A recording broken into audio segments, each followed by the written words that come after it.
actually want to go on to cloning, but I technically don't think I got enough time to do it, so I'm going to stick with something short and sweet. Yes, just follow up from yesterday, Yeah. maybe day before, if I can find the right pen that's going to work. Yeah, that's a mission. Get there eventually. So we got the moon, right? Yes. Yeah. Moon, and we've got the ear. I'm going to draw them at random sizes. It doesn't really matter terribly much. You know, I was thinking about yesterday. With Jupiter, the way you make it look like a diamond. Anyway, it depends on which way you look at it, what the orientation is. But can you imagine doing the same process with the moon, but with modules? Yeah. I mean, sure, you're not going to want to block the whole thing off, but let's just say you do. So this goes around. So technically I should draw it from helicopter view. It might help. Around like that. So you could imagine different farms, yes? But again, how would you get this to work is another thing entirely. But the moon rotates on its axis, doesn't it? That's the same speed as the Earth, doesn't it? Yeah. So there must be a light side constantly and a dark side then. Yes, no? There would be over the course of X amount.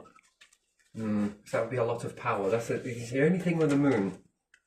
Unless you made it go in a figure of 8, these things keep orbiting from one to the other. But there again, that's quite a... And it cannot rotate and be alright? Yeah, it can rotate, but then would you have to speed up the rotation, do you think, in order to mimic a day Earth cycle? That would have to go pretty fast. You have to somehow figure it out. I think it's figurable. Right, so there is a process to it, yes? And then we've got like NASA, but if every nation had their own station, and a permanent station and I don't know, more like what am I thinking? So the last thing you want to do is build loads of modules that could possibly block out a lot of light. It all depends really, doesn't it? In the winter, that wouldn't be a very great thing. But there again, you've got the tilt, haven't you? So these could potentially move up to always mimic summer and block out some of the heat. Possibly, but it could also be detrimental because it stops that heat coming in, and then how does that everything has an effect. So even if you knock out a little bit using this process, some part of the Earth is going to get colder, even if you went to the summer side, the sun side, or you could make it go to the winter side and refract the light to make it appear to be closer. So you could potentially get summer all year round on the Earth, but again, that poses risk too, because then things are going to melt and different things like that. So you could utilize the moon and then send little stations off that then rendezvous and watch what's happening here. You can also put things down onto the moon too and utilize these, and then as you're further away, it's more about just putting in the coordinates and seeing it on a screen, and then back you come, and this way, that way, and so forth and so on. And you can grow things in these, can't you? It's not just food, it's also converting of CO and oxy. So O2. And then it's exchanging those gases back, and if it takes, what, up to 7 days, does it? Give or take? To bring something from here to Earth? Probably, yeah. Something like that. It would be better to do this on the Earth, wouldn't it? Around the Earth, as opposed to the moon. The moon can work, but it's a place where you grow to, isn't it? Because the next thing is, if you were to start making all modules, Mars could work, Venus could work, all of these, because they're planets. But again, Mars is more in the rendezvous, but so is Venus. You see it more often than not. So it's easier to access, but it's further away to send all of these goods back. So in that case, figure of 8 around Moon and Earth. Yeah, there is so a figure it goes of 8. back. But And what happens if there are ever any collisions or it knocks? You see, that's the thing. When you start this process off, those are the things you got to look out for, isn't it? Yeah, it has to be not completely flat 8. So one way and the other is... Yeah, and then there's how many figures of 8 can you actually do in that process? Oh, That's the yeah, thing. I see. You can do many more, can't you? So you're sort of like each module, yes? Okay. Or make Saturn like rings around some Yeah. more layers. You see, the Saturnian rings is good around Saturn, but it's around the Earth that acts like a. You see, the thing is, when the summers get hotter and you begin to block it off by utilizing it with things like this, you are diminishing the light that's on the Earth. So you would probably need something else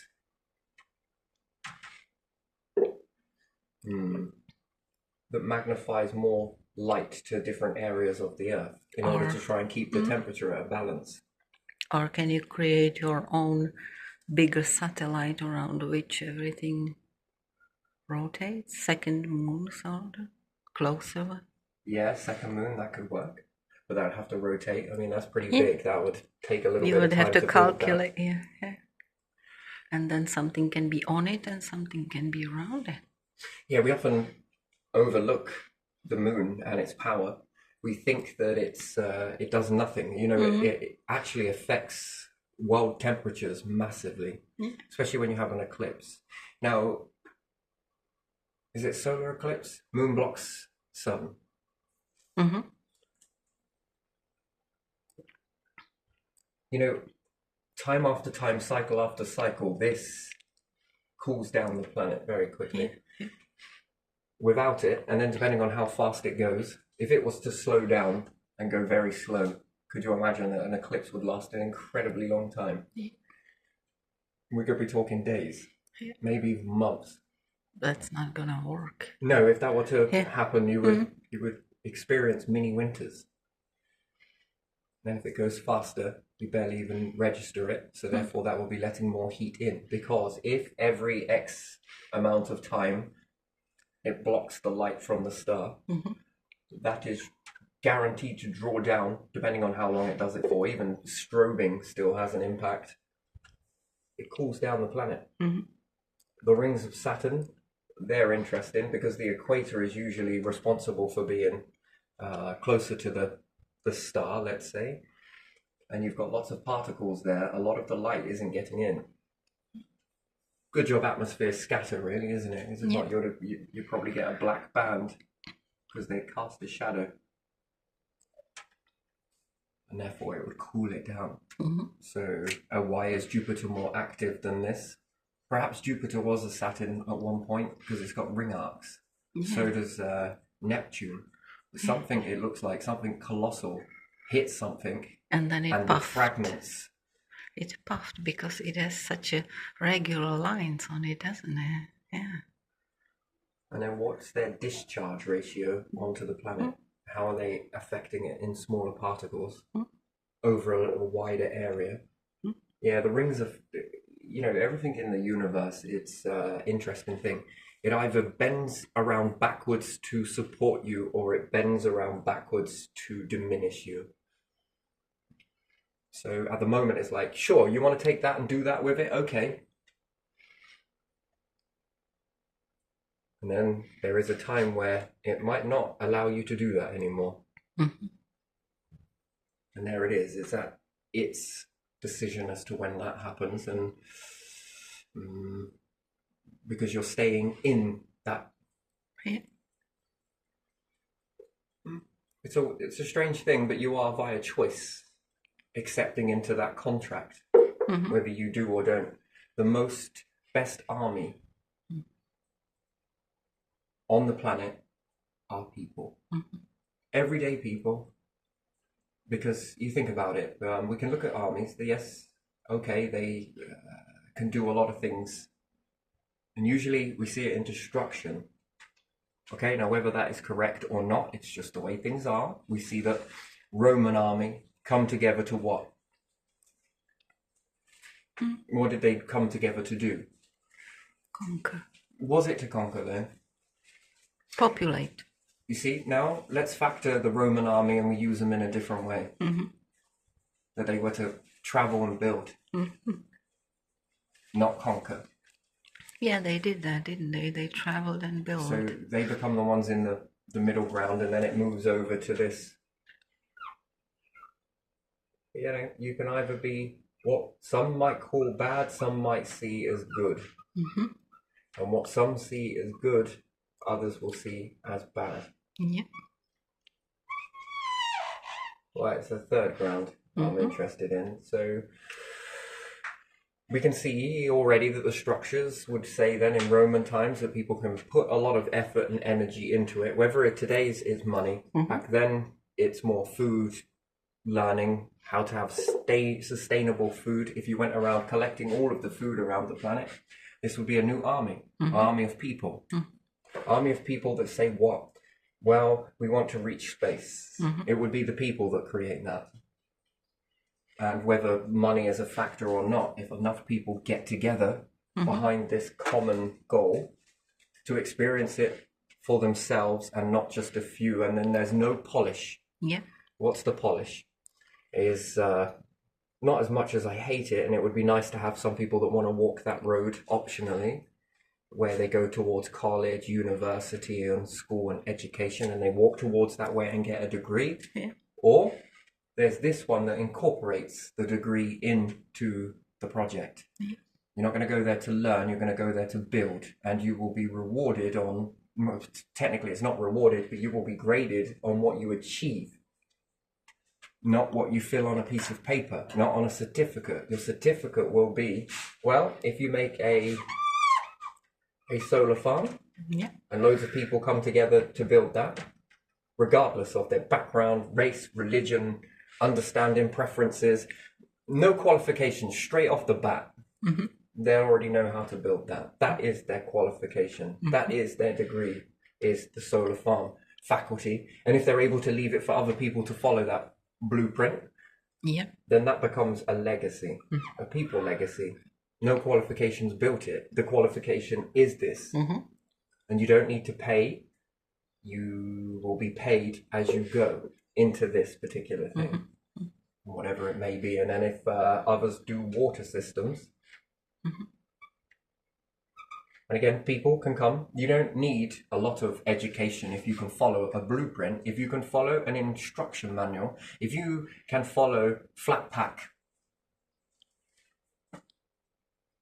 And perhaps you get into that and you learn something by building these flat packs for a bit, and then you have a spark of something, and you are able to maneuver that particular process that was, let's say, building this to build into this. There's your legacy. There's your degree. There's your doctoral. There's your evidence. Then if they were to make like a space, I don't know, a space observatory. Yeah. And once again, who's making the breakthroughs? Everyday people, anyone that wants to have a go with that. Do you understand that sort of process there, that where you can walk into your field, and there you have it. These will become soldiers, if you like. Soul soldiers. Do you? What's your uniform? Well, it depends on which bit. You know, you've got to look good too. You know. Oh yeah, I like the feel of this. Cool. In you go. You know, whatever it may be that gets you into that. Some people it might be a suit, cool. Some people it might be looking like you're a Destiny character, and that's also cool. Whatever it is that gets you into your mojo, that should be more than enough. And then you become a soul soldier. Shoulda. Soldier. Shoulda. Looks like shoulda, doesn't it? Or shoulder. Anyway, I'm not even going to attempt it. So I'm just going to call them the souls. Yeah. Okay.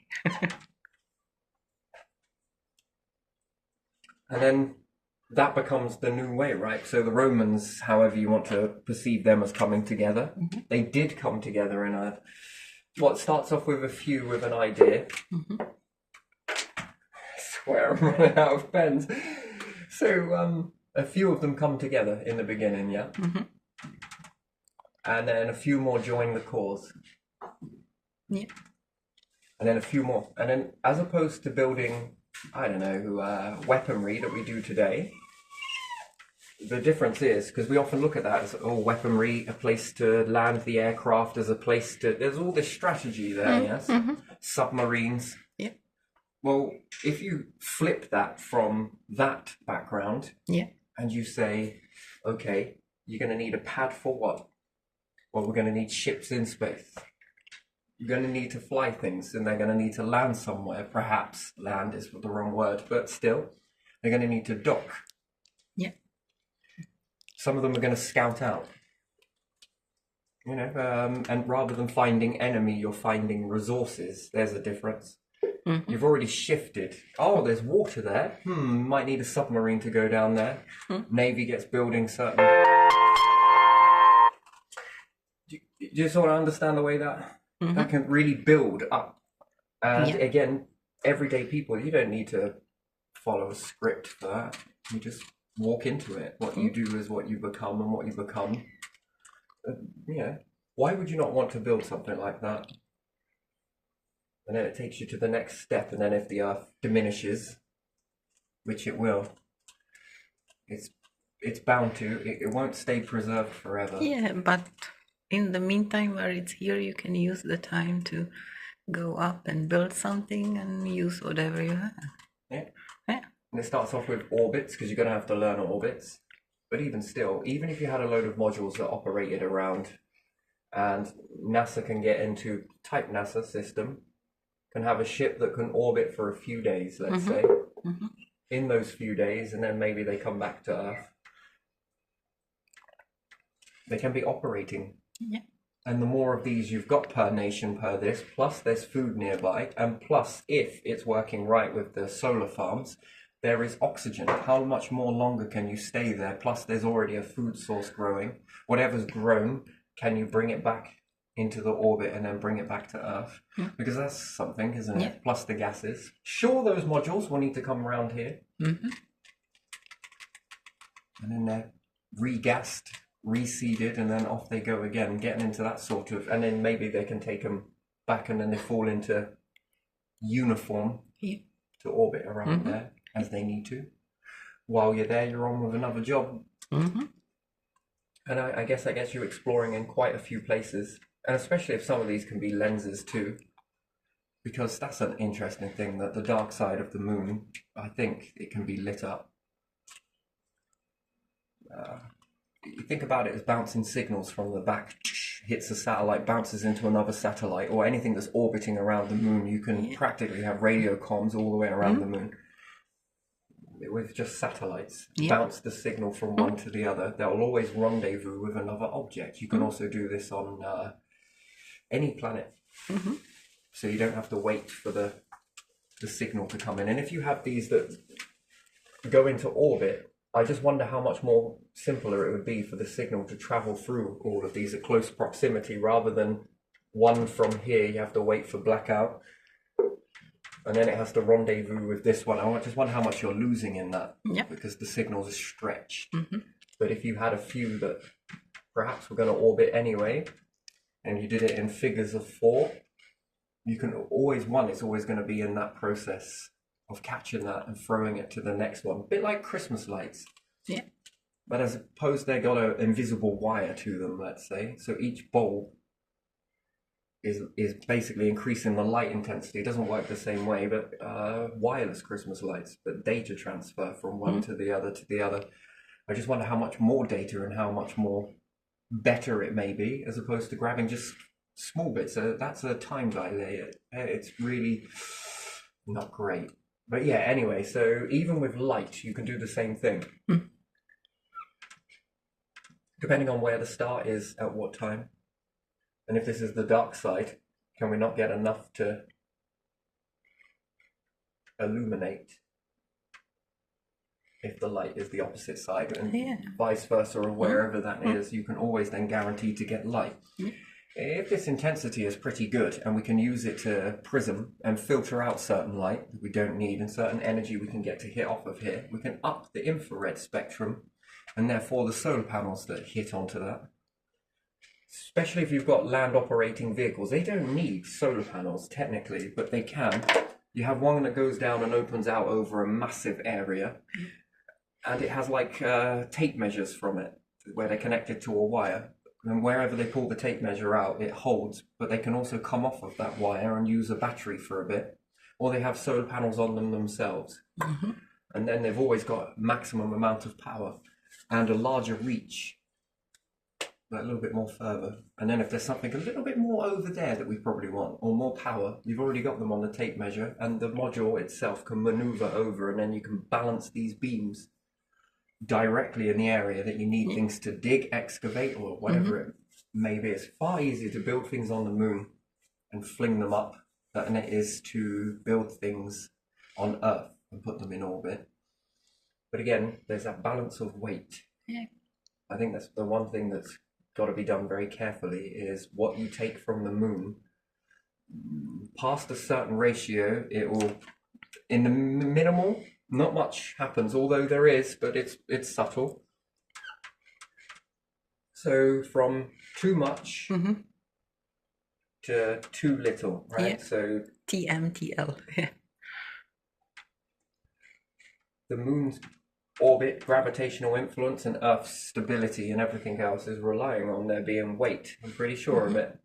And that if you take, let's say, too much, you then start knocking the balance. Something else has to come in from elsewhere that you don't care about, land on the moon in order for you to take this stuff off. Yeah, there's a lot of matter in space, isn't it? In smaller or bigger. Yeah. I'm sure that's what happens when you have a Amounts. meteorite. It changes. Yeah. You change a lot. The planet changes. It might not seem like it, but again, if it's a big enough meteorite, it's added more mass. Yeah. If the moon gets more massier than the Earth, the orbit's going to have to change, right? The planet will have to start orbiting around the moon. I'm pretty sure that's the way it will go. So don't want to switch them up too much. Yeah.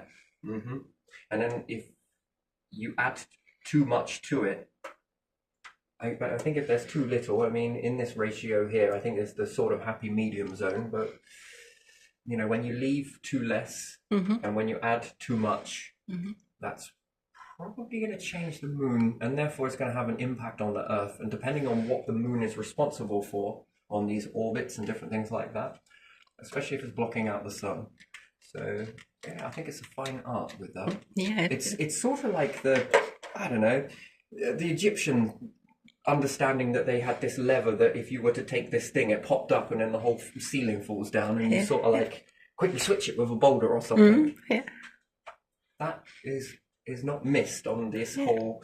I've never seen it, but I'm pretty sure there's been something along these lines. Or if you stand on something, it does something. Oh no, a mine. Shit. If I lift my foot, I'm dead. Yeah. Or maybe. Yeah. If I move this over here. Yeah. So I think that is a very careful balance that we must understand.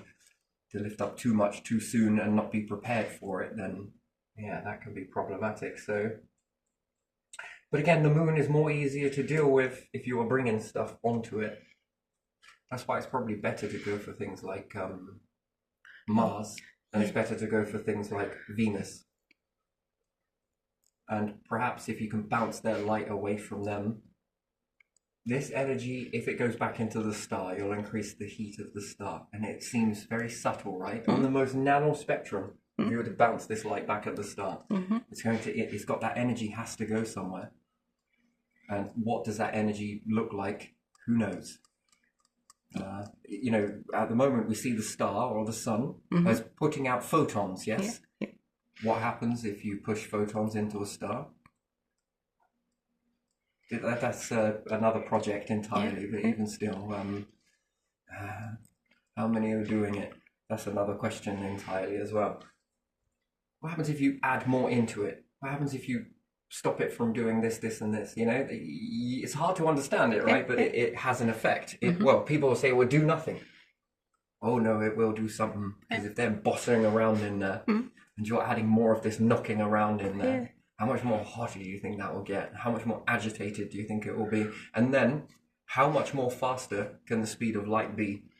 If these photons are responsible as traveling at the speed of light, yes? What happens if you sling more back into it and you begin smacking them onto each other again, the same way it takes X amount of millions of years to reach the center out? You start putting more in, and what's more, you begin to stop the ones from coming out, yes? So anything that comes out hits a plate and bounces back in, for argument's sake, yes? I reckon I can increase the speed of light by doing this. And the only way you would observe it is probably the photons, right? They bounce around even more, and then now there's even more knocking into each other. And I think that if you make the most tiniest hole, that lets them out, they will come out of there at such a colossal speed that it might start to move the star itself. It'll act like propulsion. Right. And if you read the speed of light that's coming out of that, I bet it increases. Rather than it being 186,000 miles per second, I think it is. I think it'll increase. I reckon I could double it, triple it. And then I wonder what happens if I do this and speed it up. What happens if I aim it into a black hole? I thought light couldn't even escape. Well, this one went straight fucking through you. It went that fast. And then that's then when something really starts to awaken, I think. So what the speed of light is. Naturally, it's this much. But I don't do natural. I do what if. Yeah. If you think, what drives the speed of the light, if I amplify or add to it, or suppress it even further, that stuff's going to bounce even more and it's going to get faster and faster. And I make the smallest hole? My word, because I'm concentrating, I'm compressing it and allowing this very small gap to rip out of there. And most people think that it's just light, but it's actually something is traveling from. And then I think that this will increase the speed of light. And then what happens if you aim that at a solar sail? Yeah. That goes faster. And then if you make a breakthrough like that, can you make a breakthrough with the speed of light of understanding that? What happens if you put that through fiber optic cable? Because you'd have to understand the concept first on something as a star. It's all round, it's all everywhere, it seems to be very free. The one thing that you don't expect to see in the universe is a star to be restricted. So, and I've seen two stars when they're together. One absolutely pisses off the other, which then in turn pisses back off the other one. They sort of, and that must be because there's energy. They're aggravating each other in a point where it's sending this energy that's usually free. And it's concentrating it. So that must be increasing the speed of the light based on a photon, or the speed of a photon perhaps. So naturally in the universe, the speed of light is the fastest thing. But when you factor in a variable such as life forms being humans, they can increase the speed of light. And therefore, fucking hell, could you imagine that on a spaceship?